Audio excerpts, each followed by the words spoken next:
परिचय।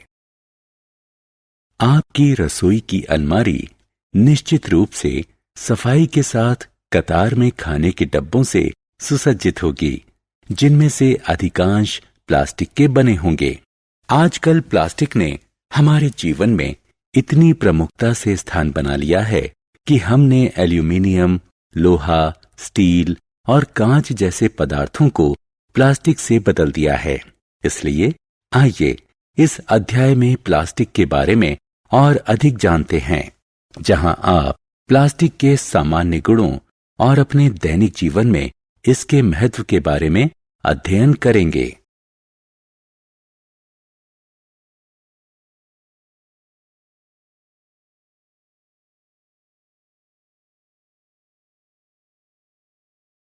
उद्देश्य। इस पाठ के अंत में आप निम्न करने में सक्षम हो जाएंगे: प्लास्टिक को परिभाषित करना, थर्मोप्लास्टिक और थर्मोसेटिंग प्लास्टिक को परिभाषित करना, प्लास्टिक की विशेषताओं और अपने दैनिक जीवन में इसके महत्व का वर्णन करना, हमारे पर्यावरण पर प्लास्टिक के दुष्प्रभावों की चर्चा करना।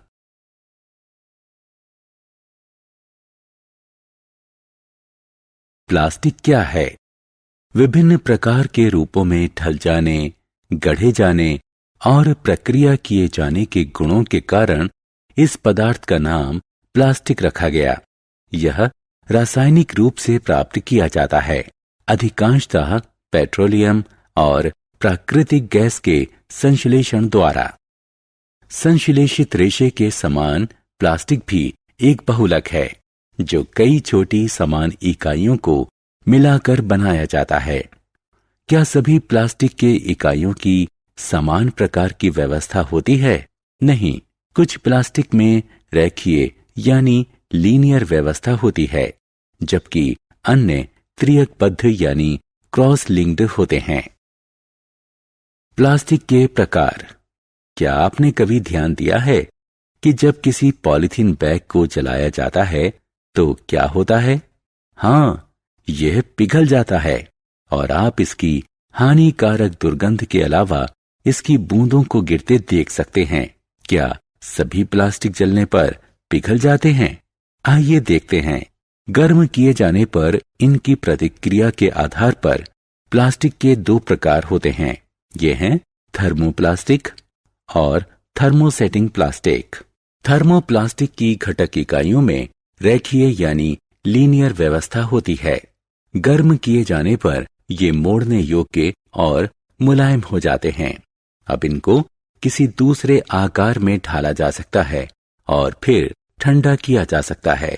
परिणाम स्वरूप ये बिना किसी रासायनिक परिवर्तन के कठोर हो जाते हैं, इसलिए इनका पुनर्चक्रण किया जा सकता है। थर्मोलास्टिक के कुछ उदाहरणों में शामिल हैं पॉलीथीन, पॉलीविनाइल क्लोराइड और पॉलीस्टीरीन। इनका उपयोग पानी के पाइप, जल निकासी पाइप, पैकेजिंग बैग और बोतल, खिलौने, कंघे, नष्ट करने योग्य कटलरी, सीडी और डीवीडी के केस आदि बनाने में किया जाता है। थर्मोसेटिंग प्लास्टिक में इसकी घटक इकाइयों की त्रियकबद्ध यानी क्रॉस लिंक्ड व्यवस्था होती है। इनको केवल एक बार पिघलाया जा सकता है और ये एक बार आकार लेते हैं। कठोर कर दिए जाने के बाद ये कठोर ही रहते हैं। बाद में गर्म करने पर ये मुलायम नहीं होते और इसीलिए अपना आकार नहीं बदलते। इसलिए इनका पुनर्चक्रण नहीं किया जा सकता। बैकलाइट और मेलामाइन। थर्मोसेटिंग प्लास्टिक के दो उदाहरण हैं। विद्युत के स्विच, बर्तनों के हैंडल बैकलाइट से बने होते हैं, क्योंकि ये ऊष्मा और विद्युत के कुचालक होते हैं, जबकि मेलामाइन का उपयोग जमीन की टाइल और रसोई की वस्तुएं तथा कुछ निश्चित कपड़े बनाने के लिए किया जाता है, क्योंकि ये अग्नि प्रतिरोधक होते हैं। पसंदीदा पदार्थ के रूप में प्लास्टिक। प्लास्टिक का उपयोग इतने व्यापक स्तर पर क्यों होता है? प्लास्टिक के बर्तनों का उपयोग अधिकांशतः अनाज, अचार, नमक और मसालों के संग्रहण के लिए किया जाता है, क्योंकि ये अपेक्षाकृत अनभिक्रियाशील और आर्द्रतारोधी होते हैं। चूंकि प्लास्टिक विद्युत का कुचालक है, इसलिए विद्युत के तारों पर प्लास्टिक का आवरण होता है। क्या आपने कभी ध्यान दिया है कि खाना बनाने के लिए उपयोग किए जाने वाले बर्तनों के हैंडल प्लास्टिक के होते हैं? प्लास्टिक के ऊष्मा का कुचालक होने के कारण हम गर्म बर्तन के हैंडल को आसानी से पकड़ सकते हैं। हमारे दैनिक जीवन में प्लास्टिक, ऐसा एक भी दिन नहीं बीतता जब हमने कोई ऐसी वस्तु देखी या उपयोग ना की हो जो प्लास्टिक की बनी हो। इसे उपयोग में आसान बनाने वाले विभिन्न प्रकार के इसके गुणों के कारण इसने हमारे जीवन में प्रमुख स्थान ले लिया है। यह हवाई जहाज, अंतरिक्ष यान और कारों में अपने हल्के वजन तथा मजबूती के कारण उपयोग किया जाता है।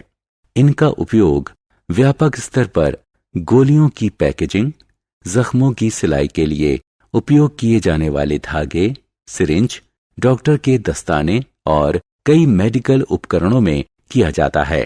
क्या आपने कभी डोसे बनाने के लिए उपयोग किए जाने वाले फ्राइंग पैन पर ध्यान दिया है? आपने इसके ऊपर काले रंग की एक परत देखी होगी। यह टेफ्लॉन है, जो एक प्रकार का विशेष प्लास्टिक है जिस पर तेल और पानी चिपकता नहीं है, अतः इसका उपयोग बर्तनों पर गैर चिपचिपी परत के तौर पर किया जाता है। आपको जानकर हैरानी होगी कि अग्निरोधी प्लास्टिक भी होते हैं। हाँ, अग्निशमन दल के लोगों की वर्दी को अग्निरोधी बनाने के लिए उस पर मेलामाइन प्लास्टिक की परत चढ़ी होती है।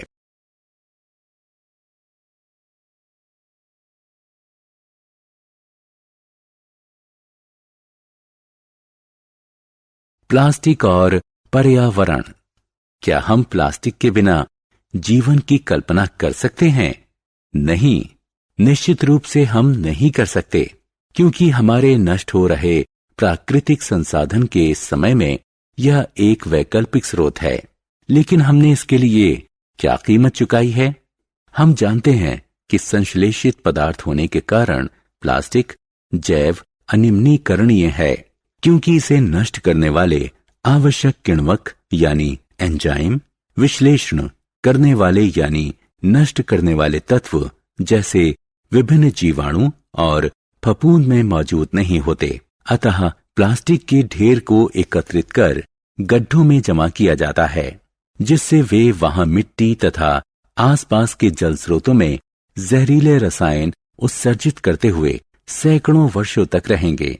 साथ ही प्लास्टिक जमीन की सतह पर एक आवरण का निर्माण कर देती है, जो कि पानी की अभिद्ध होती है, जिस कारण वर्षा जल मिट्टी में सोखा नहीं जाता और इस प्रकार ये भूतल जल संरक्षण को घटाती है।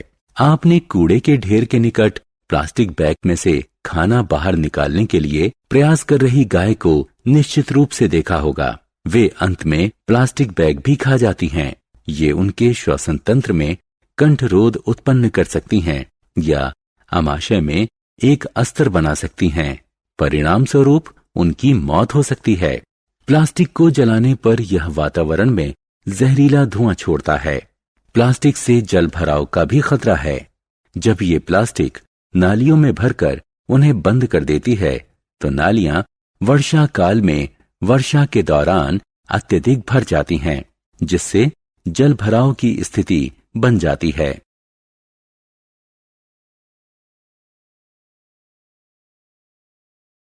प्लास्टिक और पर्यावरण।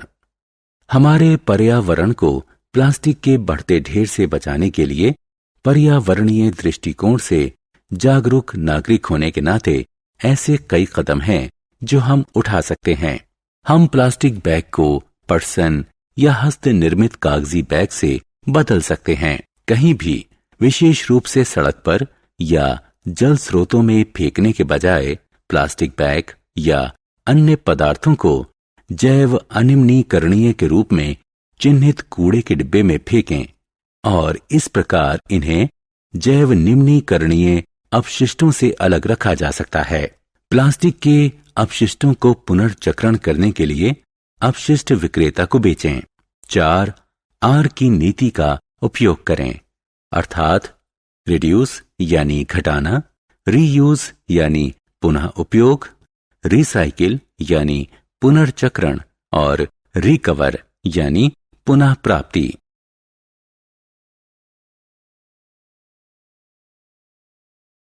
सारांश।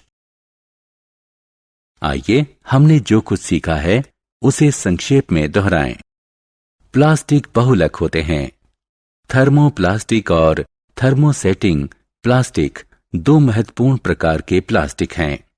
प्लास्टिक अप्रतिक्रियात्मक, हल्के, मजबूत, टिकाऊ और ऊष्मा तथा विद्युत के कुचालक होते हैं।